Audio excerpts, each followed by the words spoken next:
İtalyanca öğrenmek kolay, herkes bunu yapabilir. Merhaba, İtalyanca öğrenmek çok kolay, herkes bunu yapabilir. İtalyanca öğrenmek kolay, herkes bunu yapabilir. İtalyanca öğrenmek çok kolay, herkes bunu yapabilir. Merhaba, İtalyanca öğrenmek çok kolay, herkes bunu yapabilir. Merhaba, İtalyanca öğrenmek çok kolay, herkes bunu yapabilir. Ciao ragazzi, benvenuti nel mio video oggi. Iniziamo. Evet arkadaşlar, hepiniz videoma hoş geldiniz. Bugün konusu sadece İtalyanca öğrenmekle ilgili olan bir video çekmek istedim. Malumunuz bugünlerde hepimizin evde oturduğu ve sıkıldığı, ne yapsam ne etsem diye düşündüğü zamanlardan birindeyiz. Ben de böylelikle hem İtalyancayı öğrenmeyi düşünenler için hem de yeni bir dil öğrenmeyi düşünenler için ve karar vermekte zorlananlar için belki bir katkısı bulunur diye video çekmek istedim. Aynı zamanda biraz da eğlenceli bir video olacak zaten. Şimdi öncelikle şu konudan başlamak istiyorum. Geçtiğimiz güz döneminde ortalama 5 ay boyunca İtalya'da yaşadım. Ve bu süreç içinde ne kadar öğrendim? İtalyanca zor muydu? Neden İtalyancayı bu kadar seviyorum? Bundan bahsetmek istiyorum biraz. Öncelikle 5 ay boyunca ben çok fazla İtalyanca öğrenmedim. Yani şöyle, çünkü herhangi bir kursa gitmedim. Yani okulda herhangi bir ders almadım. O yüzden tamamen kendi çabamla bana kalmış olan bir şeydi ve yanında işte okulun getirisiyle sürekli İngilizce konuşuyor olmamla ve İngilizce ile orada hayatta kalabilmemin de getirdiği bir tembellik söz konusuydu İtalyanca için. Ama ben aynı zamanda istediğim için ve İtalyancayı çok sevdiğim için insanlar konuşurken sürekli dinliyordum. Böyle sokakta mesela bir yere gidiyordum. Sürekli böyle hani durup 2 saniye daha durayım, işte insanları dinleyeyim, acaba anlayabilecek miyim, ne diyorlar falan diye dinlemeye çalışıyordum. Staja gidiyorduk, orada da halbuki hiçbir şey anlamama rağmen bir süre sadece dinlemeye başladım ve şunu fark ettim ki İtalyanca gerçekten dinleyerek öğrenilebilecek bir dil bence. Tamam, belki hani 5 ayda olmaz, 6 ayda olmaz ama 1 senede olur, işte 2 senede olur ve olabilir yani. Ayrıca dinlemesi çok zevkli çünkü ahenkli, böyle şarkı gibi, yani konuşmaları o kadar güzel ki size anlatamam, böyle hani zaten dinledikçe dinleyesiniz geliyor, öyle söyleyeyim. Perché l'Italia è bella? Beh, l'Italia è bella perché abbiamo l'arte culinaria più famosa al mondo, è la cucina più buona del mondo. Yani benim öğrendiğim kısmı işte kendini tanıtma, sayılar, işte nasılsın, şu nedir, bu nedir, bu kaç paradır, quanto costa mesela. Yani kısacası markete gittiğimde ya da dışarı çıktığımda hani hayatımı kolaylaştırabilmem için öğrendiğim şeyler, başlangıç olarak basic şeylerdi. Orada arkadaşlarım da vardı. Özellikle arkadaşlarımla konuşuyor olmam, sürekli bir iletişim halinde olmam tabii ki buna artı bir katkı. Yani Türkiye'den öğreneceğiniz İtalyanca orada yaşayıp öğrendiğiniz kadar kolay olmayacaktır. Ama bunu kolaylaştırmanın bir sürü yolları var. Bunlarla ilgili tavsiyeleri zaten koyacağım.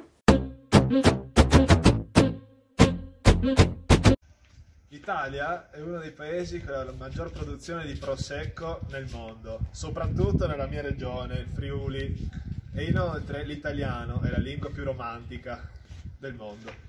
L'Italia è un paese molto variegato anche dal punto di vista linguistico. Lo possiamo capire vedendo come si cambiano gli accenti a seconda del posto in cui si va. Questo è molto interessante perché appunto cambia, è affascinante ovviamente perché cambia tutto in un lasso di chilometri brevissimo.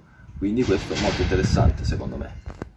E poi abbiamo come capitale Roma, la bellissima Roma, da dove provengo io. E siamo un popolo che sta qui da milioni di anni. Perché è bello il romano come lingua? Il romano perché proviene dal latino e poi tutti quanti lo possono capire, non è come altri dialetti che hanno modificato un po' le parole. Il romano è molto bello perché è sintetico. Tipo il nostro amico sardo che ha detto che il loro dialetto non si capisce nulla, è molto chiuso come lingua. Niente, l'Italia è bella per questo, perché c'è Roma e c'è l'arte culinaria. Siete uno dei popoli più allegroni, vedi, anche mi dai questo sorriso fantastico. Grazie Manu. Per imparare l'italiano si potrebbe iniziare leggendo un libro cercando le parole di cui non si conosce il significato.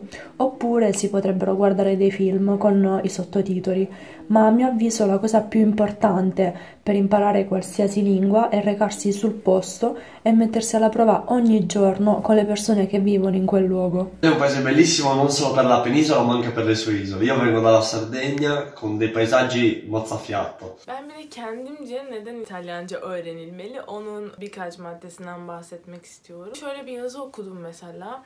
İtalyanca öğrenmeniz için 23-24 hafta gibi bir süre yeterli olabiliyormuş. Yani bu 600 saatlik bir saat dilimine tekamül ediyor. Çok da zor değil, çok da fazla uzun bir zaman değil açıkçası. Bir dil için yani gereken zaman bence. Ki Arapça için bu hafta sayısı 88'e çıkıyormuş. Biliyorsunuz ki Arapça en zor diller arasında. İtalyanca da en kolay diller arasında olan bir dil. Türkçe ile olan farkından biraz bahsedeyim size. Böyle hani teknik açıdan kafanızda belirebilmesi açısından. Şimdi özellikle işte Türkçe'de bir kere Türkçe bence kesinlikle daha zor bir dil ki benim ana dilim olmasına rağmen bir insanın sadece Türkçeyi dinleyerek öğrenebileceğini ya da gramerine bu kadar kolay aşina olabileceğini ya da dışarı çıktığında bile konuşmak için grameri, çekimleri oturtabileceğini hiç düşünmüyorum. O yüzden çoğu insan çıktığında işte ben su içmek, ben istemek falan diyor. Kimse çekimleri ilk başta oturtamıyor, yapamıyorlar. İtalyanca'da biraz daha kolay. Çünkü İtalyanca'da bir kelime söylediğinizde bunu çoktan çekimlemiş oluyorsunuz ve yanına yöresine bir şey koymasanız da insanlara anlatabiliyorsunuz kendinizi. Atıyorum mesela bizdeki hadi başlayalım. Ben videonun başına söylemiştim. Inziamo mesela. Inziamo. Hadi uyuyalım. Dormiamo. Mesela andiamo. Hadi gidelim. Yani bunlar hep yamo, amo sonuna eklediğiniz amolar sayesinde zaten bir kelimeyi bir cümle haline getirebiliyorsunuz. Öyle söyleyeyim. Bir kelimeden oluşan bir sürü cümleleri var. Ondan sonra sıfatlar ve sahiplik ekleriyle alakalı mesela bizden farkı diyorum. Biz başına benim koyuyoruz. Bir şeyin benim olduğunu, bizim olduğunu belli etmek için hep benim sahiplik ekini ve kelimenin bitişine de m'yi ekliyoruz yine. Mesela benim aşkım mesela diyoruz. Ya da aşkım da tek başına söylüyoruz. Ama onlarda şöyle bir şey yok. Sadece aşkım demiyorlar mesela. Amore mio diyorlar. Mio'yu sona koyuyorlar. Yani benim. Mio amore demiyorlar. Amore mio diyorlar. Bu tarafta biraz zıt oluyor. Yani biz başına koyarken onlar sonuna koyuyor. Ve onlar amore'yi tek başına kullandıklarında bu aşk anlamına gelirken amore mio dediklerinde benim aşkım, aşkım anlamına geliyor. Bizde ise aşk, aşkım, benim aşkım gibi daha çok çeşitliliği var. Ayrıca ikinci en büyük farkı Türkçe ile İtalyanca arasındaki diyorum. Onlarda cinsiyet ayrımı var. Yani bu nasıl oluyor? Mesela bir kelimenin sonunu eğer o ile bitiriyorlarsa erkeğe hitaben oluyor. Eğer A ile bitiriyorlarsa kadına hitaben oluyor. Bizde ise öyle bir şey yok. Bizde biliyorsunuz ki bir cinsiyet ayrımı yok. Sadece mesela belli başlı kelimeleri ayırabiliyoruz. Mesela yakışıklı dendiği zaman erkeğe hitaben olduğunu herkes bilir. Güzel dendiği zaman bayana hitaben olduğunu herkes bilir. Ama onlarda bunu ayırmanız gerekiyor. Mesela bello dediğiniz zaman erkeğe hitaben bu yakışıklı anlamına geliyor. Eğer bella deyip A ile bitirirseniz bu kadına hitaben oluyor. İçine çok girmeden bir şeyler vermeye çalış. Diğer bir sebebiden benim tavsiyem İtalyanca. Şarkılar, müzikler gerçekten o kadar güzel şarkıları var ki yani dinleyip anlayabilmeyi istiyor insan. Bir şarkı dinliyordum ya cümle ne kadar güzel geliyor kulağıma hemen bir çevireyim diyerekten baka baka böyle kendi ilgimi artırdım açıkçası. Eğer isteyen olursa da yorumlarda ya da bana ulaşan olursa gerçekten güzel müzikler ya da İtalyan gruplar önerebilirim. Şarkılar demişken bu arada geçenlerde okuduğum bir şey. Hepimiz Mozart'ı biliyoruz, Alman operacı. Şarkılarını İtalyanca yazıyormuş. Gerçekten hani bu da bize İtalyancanın ahenginin neden operanın İtalya'da gerçekten hani üstlerde olduğunu bir göstergesi aslında. Çünkü ahenkli böyle konuşurken bile şarkı tonlama yapar gibi konuşuyorlar. Gerçekten hoşuma gidiyor.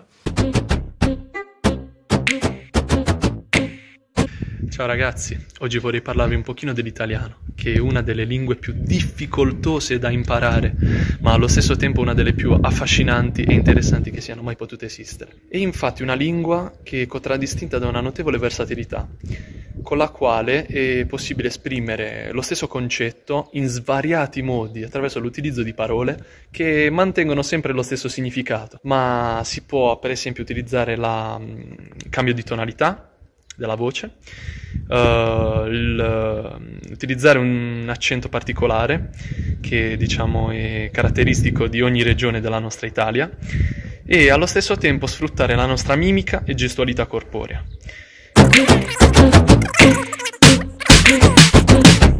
L'Italia è bella e l'italiano ancora di più.